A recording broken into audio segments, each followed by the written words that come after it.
Ma vie était une vie catastrophique, dramatique, avec beaucoup de problèmes. Surtout dans la vie sentimentale, c'était chaotique en fait. Ça ne fonctionnait avec personne. Tout ce que je faisais avec les gens, on essayait d'avoir une vie stable, ça ne marchait pas. Ben, en fait, j'ai eu un premier divorce, j'ai été une femme battue, j'ai été victime de violences psychologiques aussi. Ça ne fonctionnait pas. Tout ce que je faisais, je ne comprenais pas pourquoi. Après, les personnes, je devais les quitter parce qu'il y avait des trahisons, des mensonges. J'étais tout ça ma vie sentimentale. Ben, je me sentais triste, rejetée. Je ne comprenais pas pourquoi je n'arrivais pas à trouver quelqu'un pour faire ma vie. Donc, c'était pas. Ben, j'avais plus confiance en moi déjà à cause de tout ça. C'est-à-dire, avant d'arriver au centre d'accueil, je sortais d'une séparation et par rapport à ça, j'ai dû quitter mon pays pour venir ici, quoi, parce que ma vie était en danger. Et c'était mon plus gros problème, c'était dans ma vie sentimentale. J'avais un vide total, quoi. J'étais quelqu'un, j'arrivais pas à rester seul parce que j'étais toujours habitué à être avec une femme, à être accompagné, quoi. C'était l'une des premières fois où ça m'arrivait d'être seul et c'était une période très difficile à vivre, quoi, de se retrouver tout seul. Ensuite, j'ai été évangélisé à Saint-Denis, quoi, à travers le semeur qui est resté au moins 3-4 mois sur ma table dans la cuisine. Au moment où je l'ai ouvert, j'ai vu des témoignages et j'ai regardé, j'ai dit si Dieu il a réalisé ça dans la vie de ces gens-là, il peut faire de même dans la mienne, quoi. Et j'ai commencé à venir au centre d'accueil, à faire les chaînes de prière, tout. Et moi, ce que je voulais, c'était être accompagné, avoir ma moitié à moi, quoi. Entre-temps, je rencontrais des gens, quoi, mais je rencontrais des femmes, mais dès que je parlais de Dieu, quoi, elles fuyaient. Moi, tout ce que je voulais, c'était une femme de Dieu. Et pour obtenir cela, j'ai décidé de sacrifier. Voilà, j'ai entendu parler de la campagne d'Israël. Je ne savais pas vraiment ce que c'était. Mais à travers les témoignages que j'ai lus, j'ai dit si Dieu il a pu bénir ces gens-là, il peut faire de même avec moi. Et j'ai sacrifié. Et c'est à travers cette campagne d'Israël que j'ai rencontré mon épouse. C'est-à-dire, on s'est rencontrés chez une amie en commun qu'on ne connaissait pas, alors que ce jour-là, je ne devais pas du tout me retrouver là. C'est le jeudi que j'avais rendez-vous avec cette amie et je suis venu le mardi récupérer quelque chose chez elle. Et mon épouse, elle était là et quand je l'ai vue tout de suite, il s'est passé quelque chose à l'intérieur de moi qui a fait que moi, j'ai posé la question à Dieu, Seigneur, est-ce bien elle? J'avais l'assurance, la certitude. Mais je n'ai pas porté attention parce que j'avais pris une décision que je ne voulais plus personne dans ma vie, en fait. Et il est venu, il a commencé à me parler de Dieu, machin. Et donc, en fait, on s'est mis à table côte à côte. Et on avait oublié les autres, en fait. On parlait que de Dieu et tout. Mais je l'ai écouté, mais sans plus. Parce que je sais que moi, je veux pas, ce ne sera pas lui. Enfin, je ne m'attendais pas. Parce que j'avais pris une décision et que peu importe ce qu'il aurait dit, ben, il n'allait pas avoir gain de cause, en fait. Le fait de fumer, je me sentais bien parce qu'il y avait encore le vide. Même si j'étais marié, il y avait encore ce vide parce que je n'étais pas encore baptisé du Saint-Esprit. Donc il y avait encore ce vide et c'est à travers la drogue que je comblais ce vide-là, quoi. Et en fumant, je me sentais bien, mais au moment où l'effet était dissipé, tout redevenait normal, quoi. Tous les problèmes, le vide, il était encore là. Ben, en fait, lui, il est parti tout seul dans cette église que je ne connaissais pas. Moi, j'ai continué à aller dans la dénomination que je connaissais. Mais lui, quand il rentrait, il était tout le temps en train de chanter, louer Dieu, tout ça. Et moi, ça m'énervait, ça m'irritait parce que moi, je me sentais toujours triste, toujours angoissée, toujours vide. Je ne me sentais pas bien malgré que moi aussi, j'allais dans une église. Et en fait, comme il allait tout le temps à l'église, ça m'énervait de plus en plus. Donc, j'avais caché sa Bible pour qu'il n'y aille pas du tout à l'église. Et je voulais fermer la porte à clé et enlever les clés. En fait, je voulais l'en empêcher, mais lui, il pensait que ça. Bon, je vais à l'église tout le temps. Et moi, ça m'énervait. Mais quand il rentrait, il était toujours joyeux. Et moi, j'avais toujours les mauvaises pensées. Voilà, j'étais pas bien.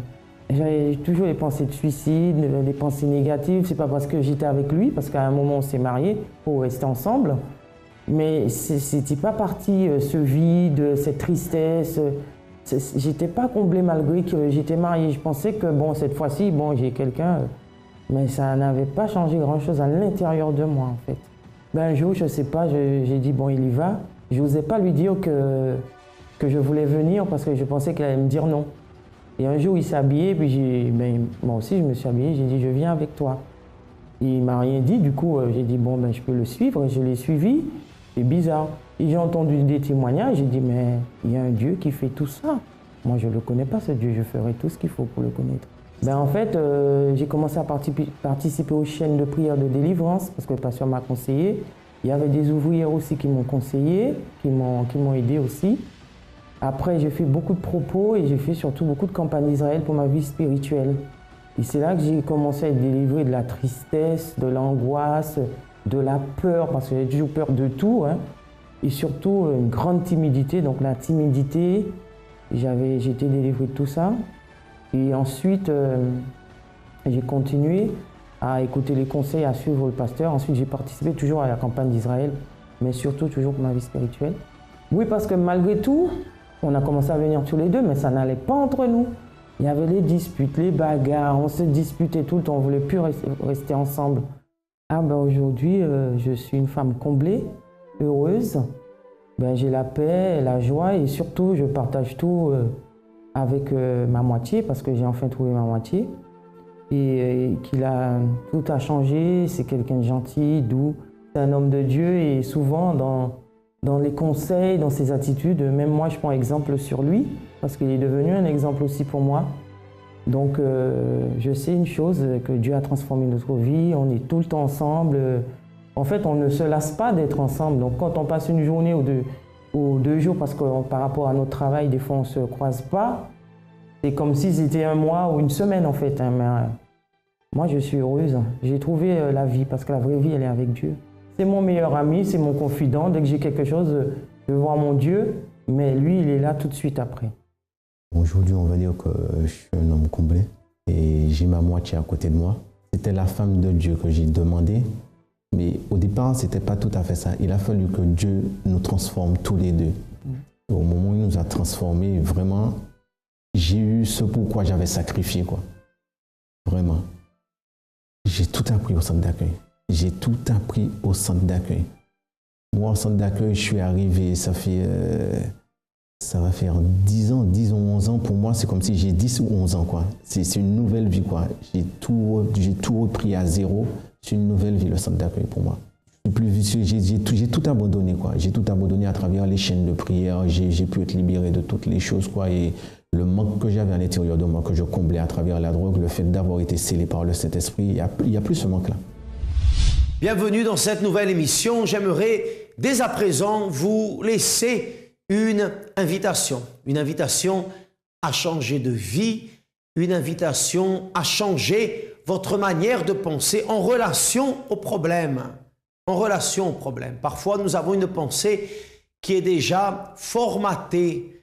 Nous pensons d'une seule manière et nous ne permettons pas que notre pensée ait une ouverture vers des choses nouvelles. Cependant, vous allez pouvoir, à travers les témoignages, voir qu'il existe une solution à votre vie, à votre problème. Et nous commençons dès maintenant avec le récit de Clarisse. Soyez attentifs. Alors, avant d'arriver au centre d'accueil, entre ma fille et moi, ça ne se passait pas bien du tout. Donc, ma fille était très attachée à moi, elle était vraiment gentille, elle était toujours une enfant agréable, en fait. Mais c'est moi qui avais un problème. J'avais eu beaucoup de problèmes avec son père et on s'était séparés. Et du coup, j'avais vraiment une haine, mais vraiment une haine. Je ne voulais plus entendre parler de lui, je ne voulais plus le voir. Et comme ma fille, elle ressemblait beaucoup à son père, j'ai vraiment reporté toute cette haine sur elle parce que j'étais obligée d'être toujours en contact avec son papa parce qu'elle était là. Et moi, c'était vraiment insupportable. Et comme elle aimait beaucoup son père et tout ça, je ne pouvais pas la supporter. Je ne pouvais pas accepter qu'elle vienne, par exemple, m'embrasser, me faire un câlin. Je ne voulais pas qu'elle reste à côté de moi. Je ne voulais pas la voir. Je ne voulais pas la voir. Donc, j'étais sa mère. J'allais prendre soin de ce qu'elle avait besoin. Mais je n'avais pas cet amour. Je n'avais pas cette... je sais pas, j'avais pas cette affection, j'avais pas ça, au contraire. Si elle pouvait vraiment disparaître de ma vie, pour moi, je voulais pas la voir. Parfois, quand je me mettais en colère contre elle, j'étais presque à l'étrangler, tellement j'avais la haine. Il fallait vraiment que je me contrôle, mais d'une façon, vraiment mettre toute ma force pour me contrôler, pour ne pas la tuer, en fait. Tellement j'étais enragée, tellement j'étais remplie de haine, de colère et de ressentiment, en fait. Oui, je lui en voulais énormément. Je lui en voulais énormément d'être là. Je lui en voulais de ressembler à son père parce qu'elle me rappelait son père. Et je lui en voulais d'aimer son père. Je lui en voulais de ne pas comprendre que ce n'était pas une bonne personne. Et vraiment, je lui en voulais d'être là, tout simplement. Pour moi, elle avait gâché ma vie. Elle devait pas être là. Elle était vraiment... c'était tout sauf ce que je voulais, quoi. Je me sentais mal et je rêvais d'avoir cette vie-là. C'est vrai en plus. Je rêvais en fait... par exemple, il y avait une maman qu'un jour j'ai vue au parc et elle appelait sa fille princesse, tout ça. Et moi, c'était des choses que j'étais incapable de faire. Et ça me faisait mal parce que ma fille était tellement gentille que je me sentais encore plus mal. Parce que j'avais vraiment un enfant que tout le monde aimait, sauf moi. Et quand je voyais les autres mamans comme ça, je me disais, mais est-ce que moi je peux faire ça? Et j'essayais. C'était très lourd pour moi de faire ça, mais je voyais d'autres mamans et je voyais vraiment que j'étais... J'ai même pas de mots pour dire comment je me sentais en fait. Je me sentais vraiment mal, coupable, parce que je savais que ce que j'étais en train de ressentir n'était pas bien, n'était pas normal. Mon opportunité. Combien de fois cherchons-nous partout une solution, une aide, mais nous n'en trouvons aucune. L'opportunité est là. Je vivais une vie d'apparence. Aujourd'hui, je suis une jeune femme épanouie, j'aime ma famille et je suis qui je suis réellement. Une main a été tendue et des milliers de vies ont déjà été transformées. Des vies brisées ont été reconstruites. J'ai évangélisé, j'ai reçu un semeur. Aujourd'hui, je suis une femme comblée, heureuse. J'ai plus d'angoisse, plus de tristesse. J'ai la joie de vivre. Ma vie sentimentale, c'est très très bien, on est très bénis. Votre opportunité d'aider ou d'être aidé est devant vous. Centre d'accueil, nous vivons ce que nous enseignons et sacrifions pour ce dont nous rêvons. Nous savons qu'une rupture sentimentale, une rupture conjugale est toujours un moment difficile.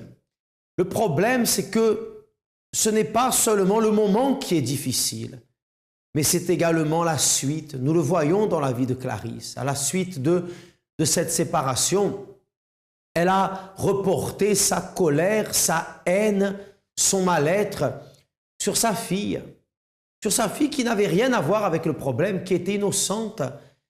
Mais voyez que l'état d'esprit dans lequel Clarisse se trouvait a mené à un dérèglement émotionnel, un dérèglement dans son intérieur, qui a eu des conséquences dramatiques pour plusieurs années. Nous savons que souvent les problèmes qui touchent notre famille affectent notre équilibre émotionnel, font de nous des personnes nerveuses, des personnes angoissées, des personnes incertaines, des personnes qui ont besoin d'une aide, qui ont besoin de ne pas se condamner, qui ont besoin de ne pas se renfermer, mais au contraire, de chercher une solution. Et cette solution, nous voulons vous la mener à travers cette émission. Alors, accompagnez la suite du témoignage de Clarisse. Alors, quand je suis arrivée au centre d'accueil, j'ai commencé à faire le propos pour la famille qu'on faisait tous les dimanches. Je présentais l'album et je priais beaucoup pour ma famille. Franchement, je priais vraiment beaucoup et je voulais aussi résoudre ce problème avec ma fille. Mais comme je ne parlais pas à Dieu, c'était difficile pour lui en fait d'agir. Je demandais de bénir, mais il fallait d'abord que moi-même je comprenne et que j'avoue à Dieu que j'avais un problème intérieur, que j'avais justement ce blocage à l'intérieur de moi. Et un jour, j'y suis restée toute la nuit. Je suis restée toute la nuit et il y avait vraiment cette voix qui me disait « Dis ce qui est à l'intérieur de toi. Sors ce que tu as à l'intérieur de toi. Sors-le. » Pardon pour l'expression, mais vomis tout ce que tu as à l'intérieur de toi. Et j'étais là, j'étais bloquée, j'arrivais pas à parler. Pourtant, j'étais toute seule. J'arrivais pas à parler. Je savais que j'étais face à Dieu, mais je n'arrivais pas. Je pouvais à m'avouer à moi-même, à parler devant Dieu que je n'aimais pas mon enfant. Comment ça, c'était possible? Comment c'était possible d'avoir tant désiré un enfant qu'à la fin, j'allais dire que je ne l'aimais pas? Mais grâce à Dieu, j'ai pu vraiment sortir ça de moi. J'ai parlé avec Dieu, j'ai beaucoup pleuré et apprendre des attitudes. J'ai pris beaucoup d'attitudes. C'est-à-dire, j'ai vraiment pris beaucoup d'attitudes. C'est-à-dire que, par exemple, je me forçais à l'appeler avec des noms gentils. Voilà, je me forçais vraiment de temps en temps à aller au parc, faire des choses que je n'aimais vraiment pas. Et je me forçais vraiment. C'était pas naturel au début, c'était vraiment pas naturel, mais j'ai pris des attitudes.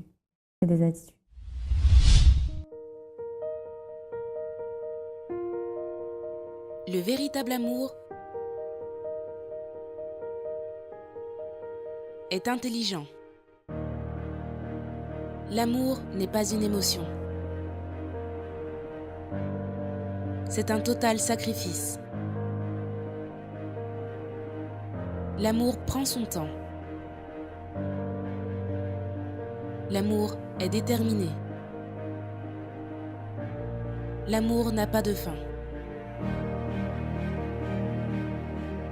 La thérapie de l'amour vous invite à découvrir comment construire et entretenir une relation durable et saine.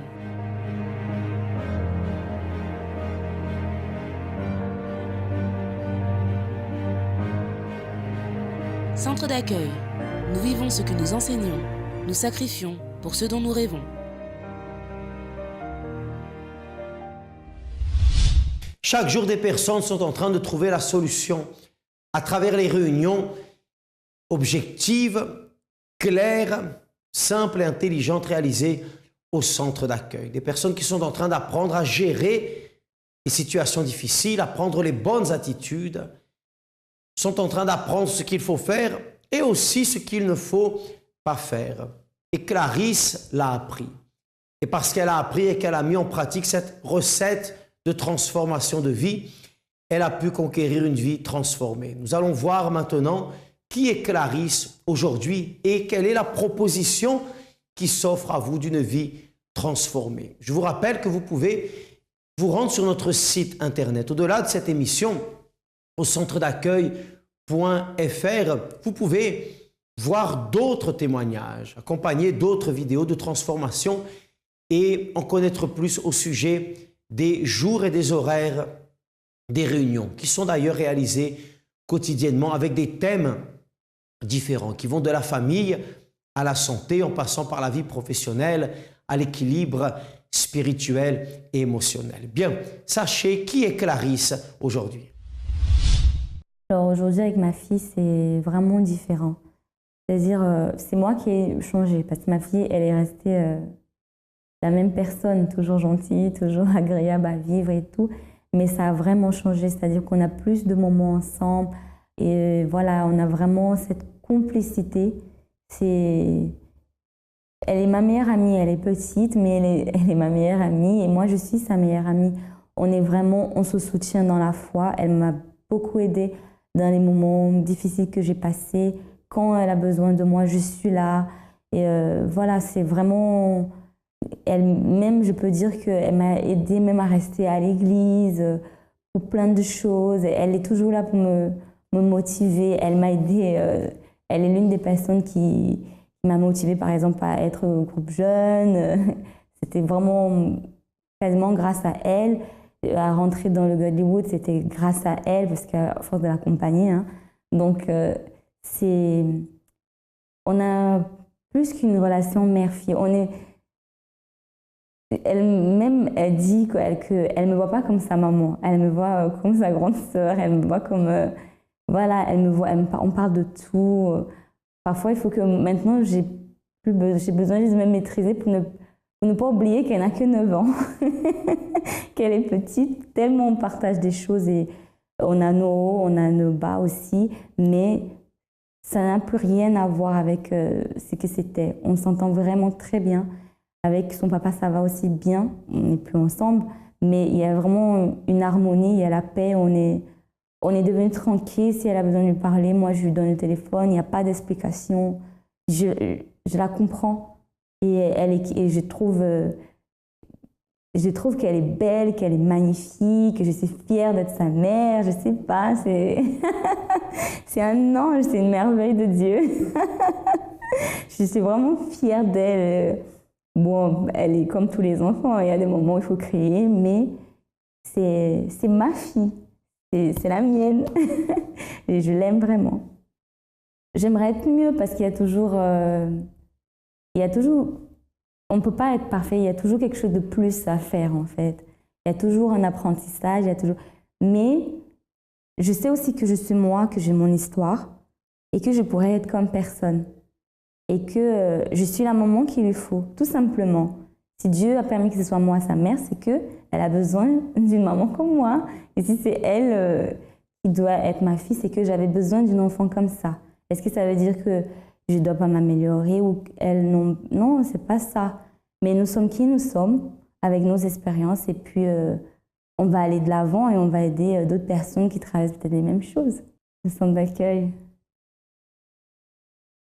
J'ai pas de mots, je sais pas comment expliquer. C'est ma mère, c'est mon soutien, c'est mon église. Bien, chaque jeudi au Centre d'accueil universel se tient une réunion en faveur de l'orientation familiale. Chaque jeudi. Et à notre siège national au 254 rue du Faubourg Saint-Martin, à 20h, une conférence pour les couples, que vous soyez mariés, que vous soyez fiancés, ou même vous qui êtes célibataire, qui voulez vous préparer avant d'entrer dans une relation. Vous avez cette opportunité à notre siège national au 254 rue du Faubourg Saint-Martin, chaque jeudi à 20h, pour ne pas répéter les erreurs du passé. Parfois, les personnes changent de partenaires, mais ne changent pas leur vision par rapport à la vie sentimentale et répètent les mêmes erreurs. Nous allons accompagner dès à présent le récit de Rolande. Alors en fait, avant d'arriver au centre d'accueil, j'étais quelqu'un de très réservé, très introverti. Enfin, j'étais timide, du coup, je m'isolais beaucoup en fait. Je m'isolais beaucoup dans la musique, même si j'étais chez moi avec mes sœurs et ma mère. J'évitais tout ce qui était les repas de famille. Enfin, j'étais très dans mon coin. Et du coup, même chez moi, en fait, ça allait pas parce que j'avais des parents divorcés depuis l'âge de 3 ans. Donc, du coup, j'étais tantôt chez mon père, tantôt chez ma mère. Du coup, c'était 2 éducations totalement différentes. Et je savais pas trop où me mettre en fait entre mes grandes sœurs et mon père, parce que du coup, on n'avait pas toutes le même père. Donc du coup, c'était un peu compliqué à la maison, même si du coup, je le montrais pas à l'école. Enfin, j'étais une bonne élève, j'avais de très bonnes notes, mes parents étaient fiers de moi, mais je me sentais pas bien à l'intérieur de moi en fait. J'arrivais pas à m'exprimer, j'étais tellement angoissée et stressée que je dormais pas en fait la nuit. Il y a eu une époque où j'étais obligée de dormir avec des médicaments. J'avais pas de complicité avec ma mère, donc du coup on se parlait pas. Je pouvais rien dire à personne en fait. Du coup, je gardais tout au fond de moi. Pour ma mère, c'était mon père qui avait fait ça. Pour mon père, c'était ma mère qui avait fait ça. Et donc du coup, j'ai grandi en fait dans ce conflit. Et du coup, j'étais en colère contre eux parce qu'ils me mettaient dans ce conflit. Du coup, c'était moi qui étais toujours obligée de calmer, d'apaiser la situation, même pour des choses simples. Juste une sortie à l'école, c'était une guerre pour que les deux disent oui. Et donc du coup, j'étais en colère contre eux parce qu'ils n'étaient pas là, quoi. Ils n'étaient pas là pour moi. Et en fait, ils étaient un peu égoïstes parce qu'ils se concentraient sur leur conflit. Et ils avaient oublié totalement qu'ils avaient eu une fille, qu'il fallait s'occuper d'elle, autre que financièrement, mais qu'il fallait s'occuper d'elle aussi spirituellement, entre guillemets.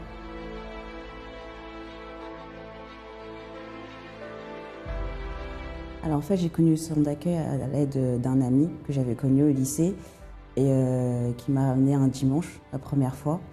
Et du coup, j'avais bien apprécié parce que c'était différent des églises qu'on peut entendre parler avant. C'était objectif, c'est-à-dire qu'on comprenait, c'était simple à savoir ce qu'on devait faire en fait pour changer. En fait, je me sentais bien quand je sortais. À l'intérieur de moi, je me sentais bien. Donc du coup, j'ai continué à y aller parce que je voyais l'effet que ça produisait dans l'immédiat. Ça me faisait du bien à l'intérieur de moi et ça me permettait de parler, de dégager en fait ce que je cachais, ce que j'emmagasinais en fait à l'intérieur de moi. J'ai participé à plusieurs campagnes d'Israël. C'était efficace, même si ça paraissait dur, ça demandait un sacrifice, ça demandait de croire. C'est une opportunité de changer tout, dans tous les domaines de sa vie et surtout à l'intérieur de soi. Alors aujourd'hui, je suis totalement différente. Enfin, je ne suis plus la fille qui est isolée, qui est timide, qui ne parlait pas à personne. Enfin, même par rapport à ma famille, je suis devenue complice avec ma mère. Donc, du coup, on a appris à parler ensemble de tout et de rien. Que ce soit aussi avec mes sœurs, que ce soit avec mon père, il n'y a plus cette colère, il n'y a plus de conflit même entre eux. Ils arrivent enfin à se parler comme des amis. J'ai plus toutes ces mauvaises pensées, tout ce que j'avais en fait avant, tout a totalement changé. Je suis actuellement diplômée, j'ai eu mon diplôme. Même pour mon permis, c'était très compliqué au début, donc du coup j'ai eu mon permis. À travers d'autres campagnes d'Israël, j'ai eu une première voiture, j'ai changé, j'ai eu une deuxième voiture. Et là, j'ai encore sacrifié pour une troisième. Et donc, du coup, dans ma vie financière, tout a changé. Dans ma vie spirituelle, tout a changé. Spirituellement, j'ai déjà été baptisée du Saint-Esprit. Dans ma tête, je suis plus pareille, en fait. J'ai plus ce côté de l'abandon. Enfin, maintenant, je suis plus conquérante dans ce que je fais. Et je sais que je peux réussir dans ce que j'entreprends. Maintenant, je peux parler avec tout le monde. Je suis totalement à l'aise. Je suis totalement sociable. Bien, nous sommes à la fin de notre émission. Je vous rappelle que vous pouvez nous joindre à travers la Mi-24 heures au 01 53 35 85 12. À n'importe quel moment, vous aurez quelqu'un pour vous orienter, pour vous conseiller et pour vous aider. Et pour plus d'informations, également, consultez notre site internet www.centredaccueil.fr. À très bientôt.